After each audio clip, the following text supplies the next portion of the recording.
Welcome as we continue to explore personality and work. Last time we did an introduction to different personalities and their vocational aptitudes. We continue this time to see the use of personalities in the workplace. The use of personalities in the workplace. This is your coach Grace. Karibuni sana. As we saw earlier, an understanding of our personality is the doorway to discovering our vocational aptitudes and hopefully landing a place into the work environment that we desire. Now, once in the workplace, an understanding of these personalities allows us to communicate efficiently and hence allows for smooth workflow in the workplace. An understanding of these personalities allows us to communicate efficiently and hence allows for smooth workflow in the workplace. Remember that there are characteristics that are specific to particular temperaments and those that are shared by different temperaments.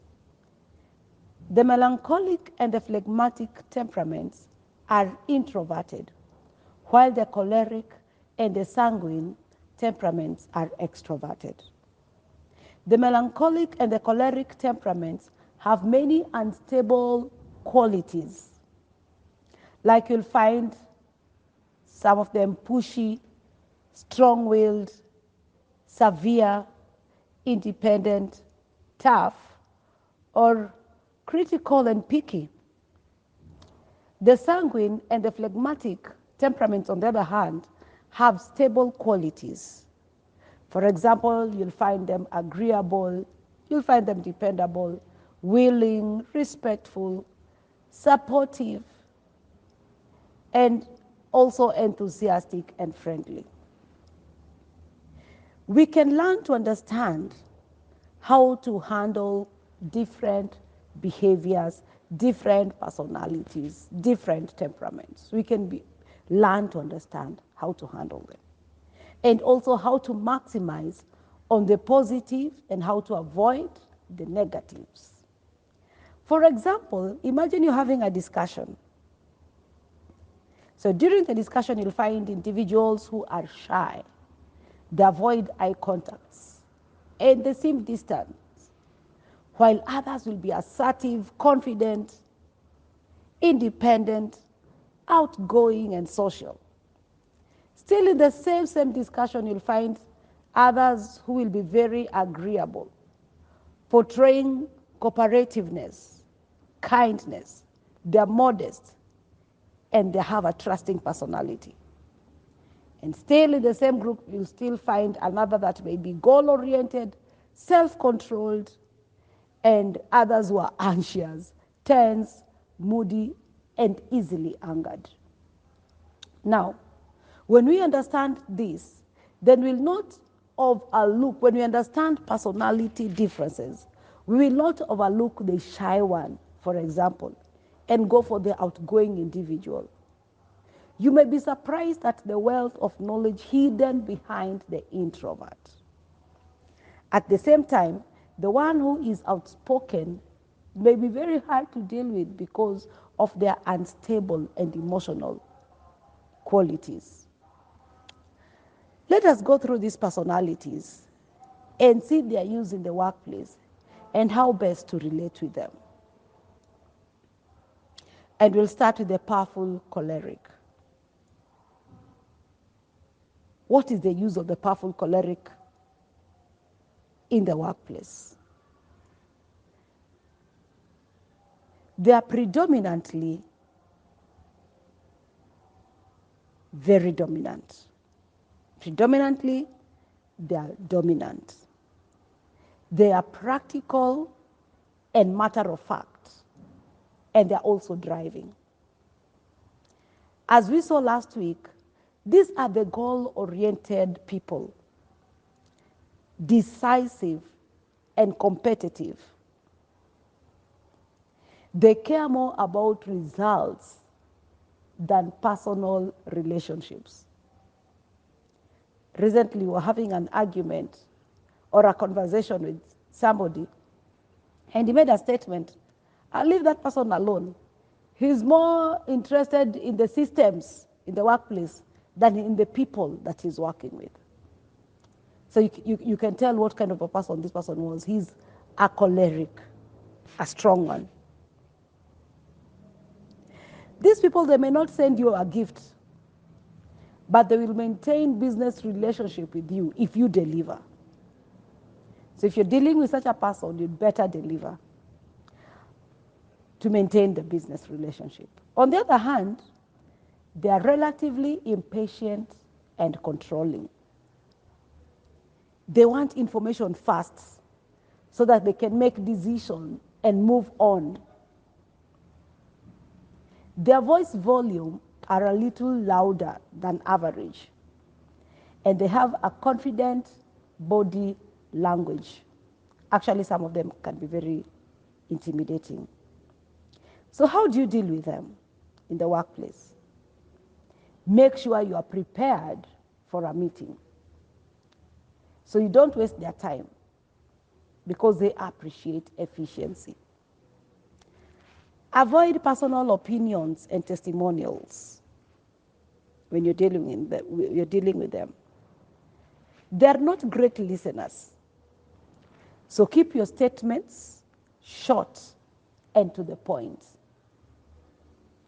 They generally make good leaders, but very poor junior staff because of their dominant, decisive, and competitive characteristics, as seen in the case of Greg in our last week's assignment. I hope you understand how to deal with the choleric, the powerful choleric in the workplace. Let's go to the popular sanguine and how to use this personality in the workplace. So predominantly, the popular sanguine, these are the people who are warm, enthusiastic, and insightful, and also very expressive. They value personal relationships. I think I said about this. And want to trust their business partners.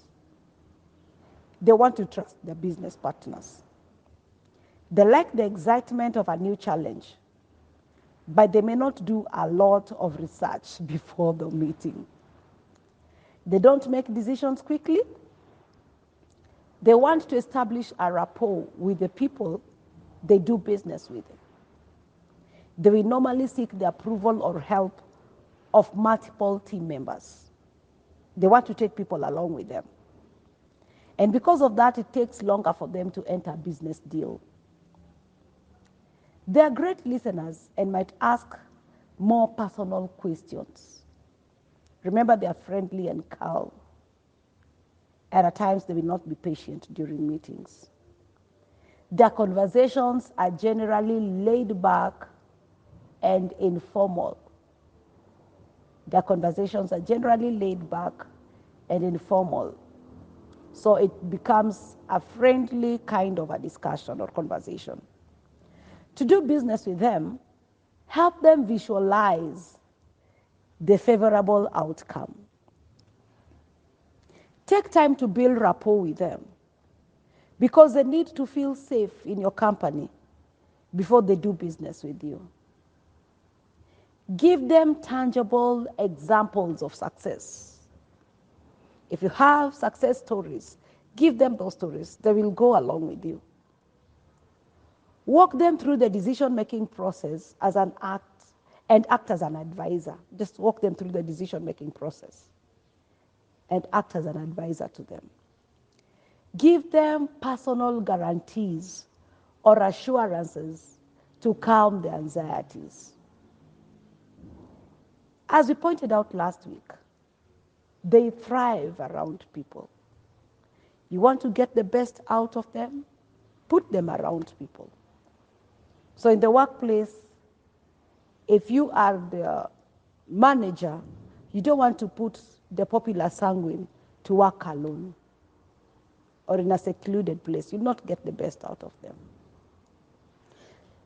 Let us go to the perfect melancholy and their use in the workplace.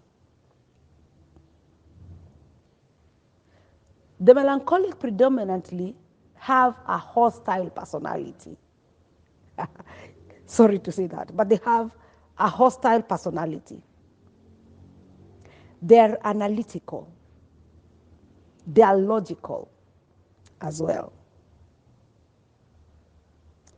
So these are people who are thinkers. They're deep thinkers. They're generally not concerned with others' well-being in the workplace. So they will not come out as friendly. They use their strong personalities to convince others of their strongly held convictions. They can be creative, outgoing, domineering, and resistant. They value mutual respect.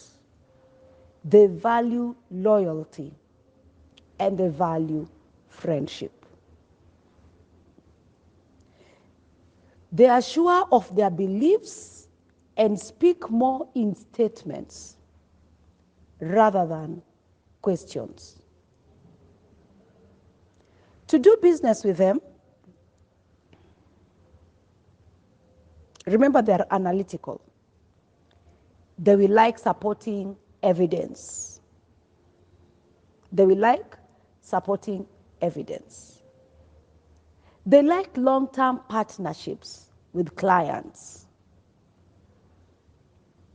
They like exceptional customer care. Be sure to treat them well. Focus too much on data and figures because data is very important to them. They actually want to see figures. They want to see the numbers. So focus too much on that. It's very important to them. Now, these people do not accommodate fools. They do not accommodate fools. So if you want to do business with them, if you want to have a conversation with them, then always be well prepared. Be well prepared. They are generally high achievers in their profession. High achievers in their profession. Okay, let's go further to the last category. The peaceful phlegmatic. And how to use this personality in the workplace. Predominantly, again, they are a submissive personality.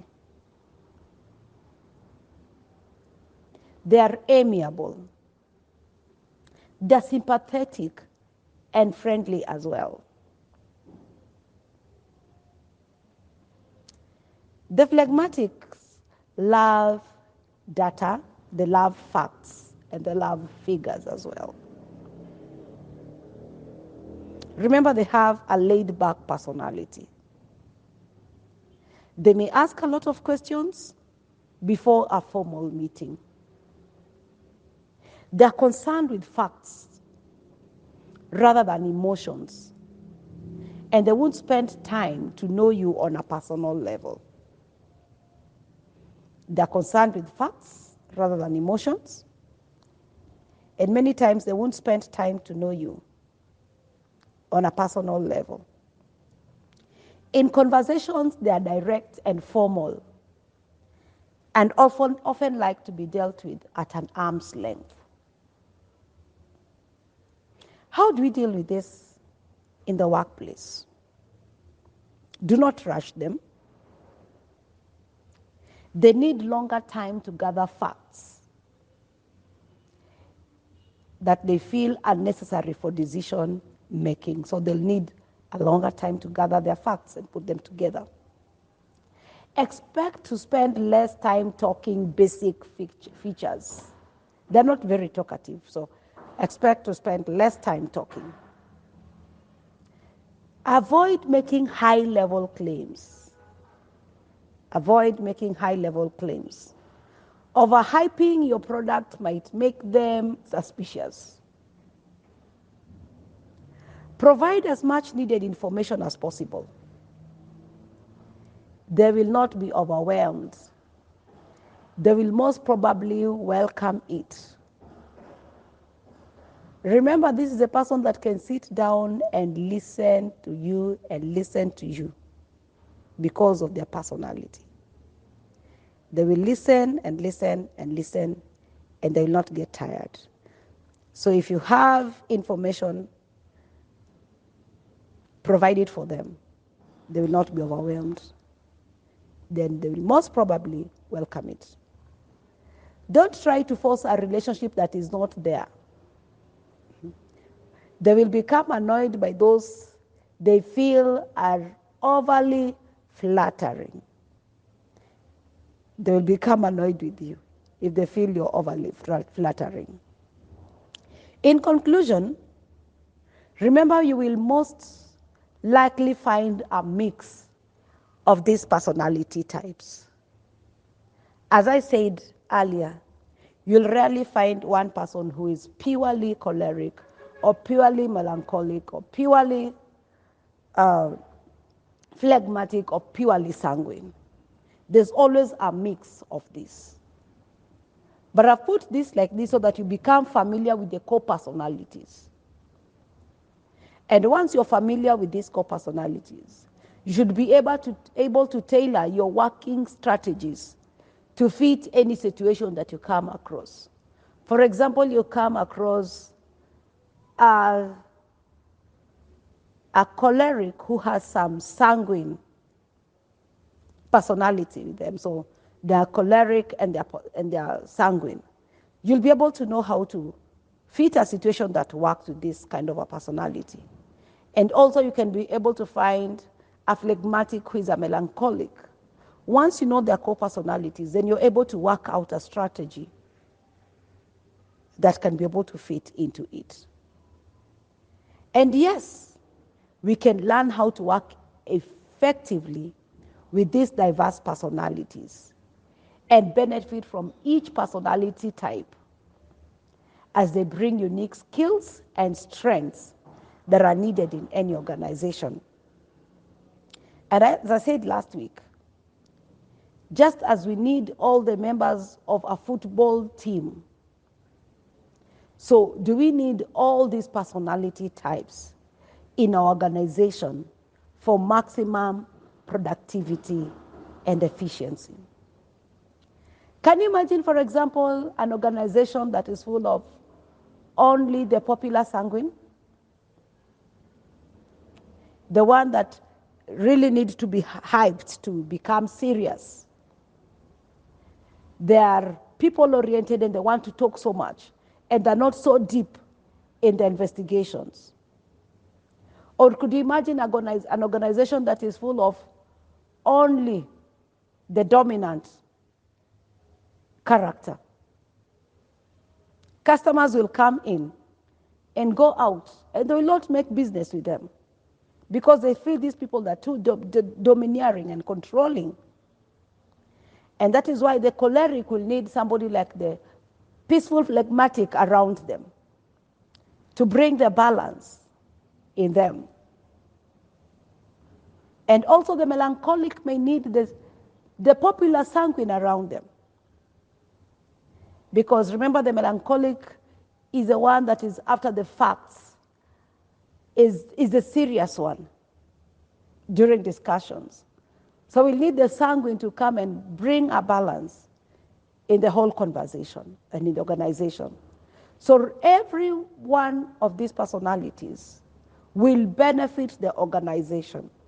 What you and I need to do is to understand them and let them fit in that place that brings out the best out of them. And when we learn to do this, then these unique skills and strengths are going to benefit the organization at large.